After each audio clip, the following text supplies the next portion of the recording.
अस्सलाम वालेकुम याली मदद जी त मां या रज़ा बलोच नज़र एचडी टीवी सां गॾु असां वटि मौजूदु आहे गुलाम हुसैन पवर जेको पापड़ खपाए पंहिंजे बचनि जो पेट जो गुज़र सफ़र कंदो आहे।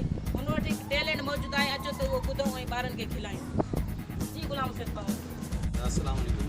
मां बचनि जो रोज़गार कंदो आहियां। ॿार जेको थोरी फरमाइश कंदा आहिनि, ॿ टे जेके आवाज़ आहिनि ॿारनि जे अॻियां पेश करे रहियो आहियां। कंहिं महिल चूज़े जो आवाज़ु ॿारनि खे ॿुधायां थो पियो।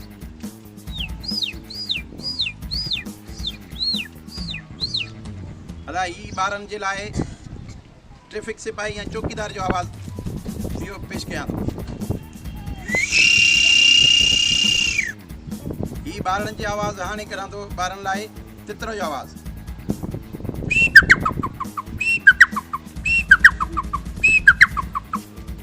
ॿारनि जे लाइ हाणे ही आवाज़ु करां थो कोयल जो।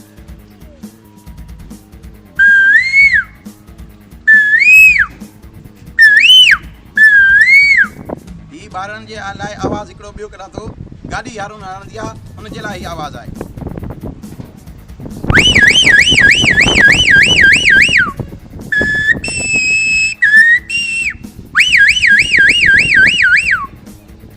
ही ॿारनि जे लाइ अॻियां हाणे आवाज़ु वरी ॿियो करां थो हिकिड़ो जेका हवा निकिरी वञे कंहिं गाॾी जी।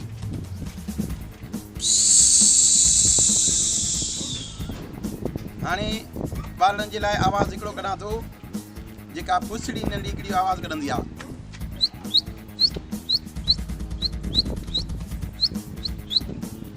माशाअल्लाह, महिरबानी। जीअं त नाज़रीन तव्हां गुलाम हुसैन पवर जो फन ॿुधो। मां अपील कंदुसि हुकूमत पाकिस्तान खे त अहिड़नि ग़रीबनि जी वार कई वञे। असांजे सिंध में एतिरो टैलेंट मौजूदु आहे, पोइ बि ग़रीब वीचारो पापड़ खपाए पंहिंजे बचनि जी रोज़ी करे रहियो आहे।